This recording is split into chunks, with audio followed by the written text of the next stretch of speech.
Во Уставот, конкретно во член 90, не е доречена целата постапка во однос на тоа што следува понатаму, доколку првиот мандатар не успее да состави влада, како што се случи вчера на полноќ. Од тука се појавуваат разни толкувања и шпекулации на поединци, експерти, кои вршат собствено толкување на Уставот и прават паралели со уставни практики со други земји, појасни универзитетската професорка Тања Каракамишева.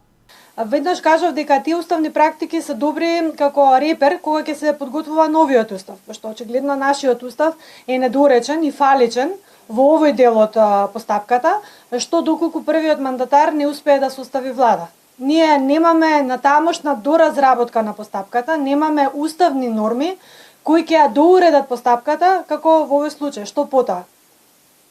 Сите тие уставни практики на кои што асоцираа експертиве и политичките партии се во ред доколку нели подготвуваме нов устав и пишуваме нови уставни норми, но во нашиот случај имаме само една уставна норма, член 90, која вели дека мандатот за состав на влада го добива мнозинството, онаа партија партија која што има мнозинство пратеници во собранието на Република Македонија.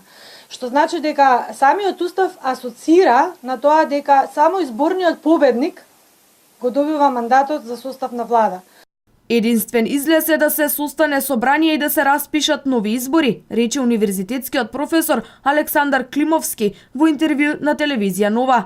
Да се толкува закон, односно устав, на ваков начин, да се измислува како онака од ракав дека втората партија по големина треба се да го добија мандатот, па таа да се обидува да составува влада и така натаму. Каде тоа го пишува? Секој од нас утре заутре може да поднесе иницијатива за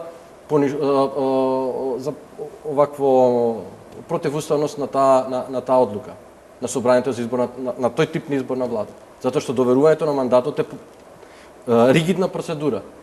Таа е формално правна процедура утврдена во член 90.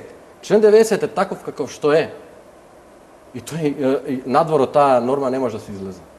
Единствено решение, бидејќи ако остане дуи тврд на овој став, да не коалицира со ВМРО ДПМН и така натаму, единствен излез од целава ситуација, ако некој мисли добро на оваа држава, со тек на време е да се состане собранието со една точка на дневен ред, да се избере председател, да се распишат нови избори. Во спротивно би бил изложен под ризик и тој што го добил мандатот, ако не од партијата што добила мнозинство, ќе биде изложен на можност од поништување на одлуката во Уставен суд, смета Климовски.